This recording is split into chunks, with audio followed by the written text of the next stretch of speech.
Secondaire 3, Nutrition, partie 1. Le premier système impliqué dans la nutrition est bien sûr le système digestif. Le système digestif dégrade les aliments en nutriments.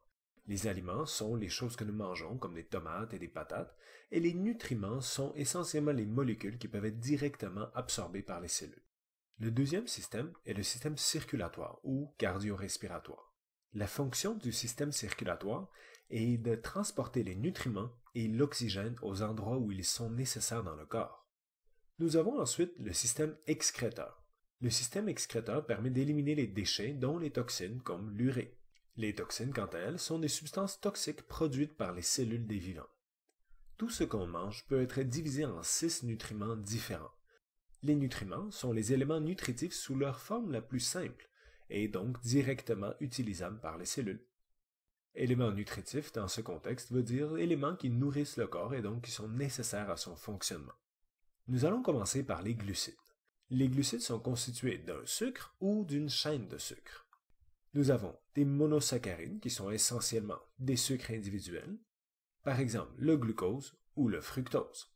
Il existe également des disaccharides, par exemple le lactose ou le sucrose. Dans ces cas, nous avons uni ensemble deux sucres, deux molécules individuelles de fructose ou de glucose, ou dans certains cas de galactose, une autre variante des monosaccharides. Il existe finalement des polysaccharides.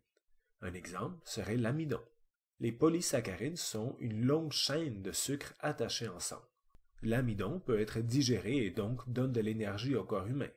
Par contre, il existe aussi des fibres. Les fibres sont des polysaccharides, donc une longue chaîne de sucres, mais qui ne peuvent pas être défaits facilement par le corps, et donc ils sortent sans être digérés.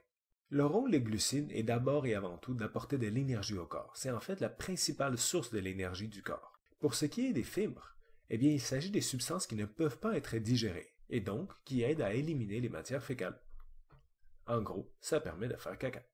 Les sources des glucides simples et doubles sont les boissons gazeuses, les fruits et les jus de fruits, les desserts ou les bonbons, même le lait puisqu'il contient le lactose. En règle générale, les sucres simples goûtent sucrés, puisqu'ils contiennent des molécules de glucose ou de fructose qui sont détectées par la langue. Par contre, pour les sucres doubles, c'est un peu plus compliqué.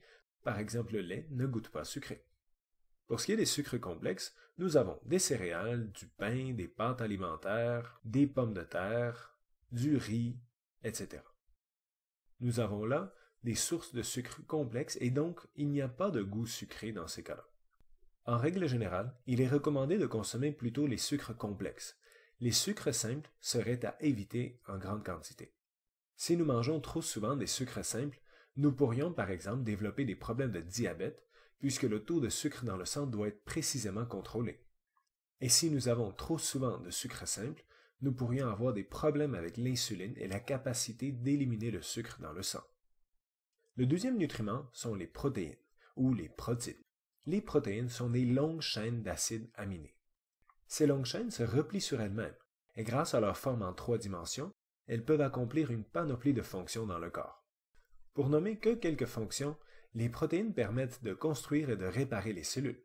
Par exemple, si nous faisons de l'exercice, nous avons besoin ensuite de reconstruire nos muscles et de les rendre plus forts. Et donc, on aura besoin de protéines pour les reconstruire. Les protéines participent également à plusieurs réactions chimiques. Certaines protéines sont en fait des enzymes qui nous permettent de digérer la nourriture que nous avons dans l'estomac et dans les intestins.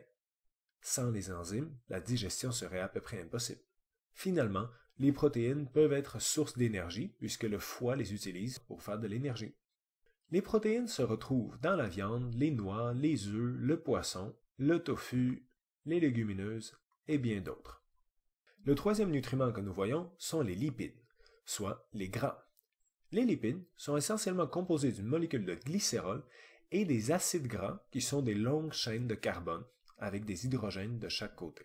Le cholestérol et les stéroïdes font partie des lipides. Les lipides ont plusieurs fonctions. Par exemple, servir de réserve d'énergie, l'isolation contre le froid, la composition de certaines hormones et de la membrane cellulaire.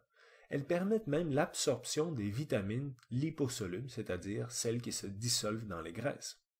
Pour ce qui est des sources de lipides, nous pouvons les retrouver dans les huiles, dans la viande, dans les noix, dans les œufs dans le lait, etc.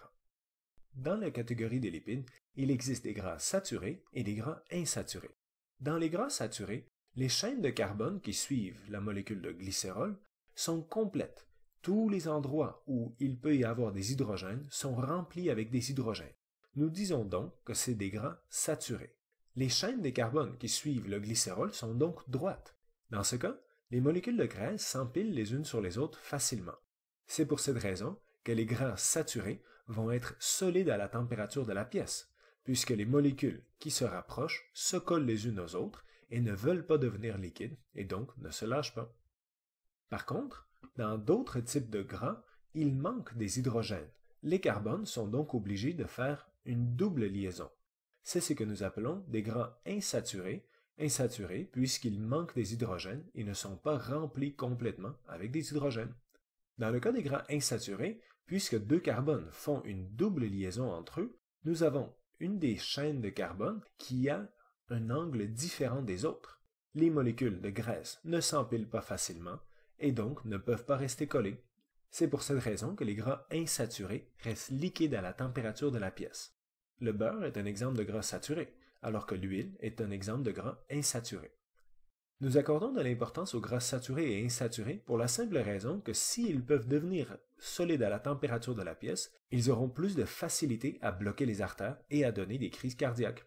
Alors que s'ils ne deviennent pas solides et restent liquides à la température de la pièce, ils auront moins tendance à causer des problèmes cardiaques et on les considère meilleurs pour la santé. Comme il y avait une demande importante pour les gras insaturés, mais que les gens voulaient avoir quelque chose de solide qu'ils pouvaient étendre sur leur pain, les gens de l'industrie ont inventé les gras trans.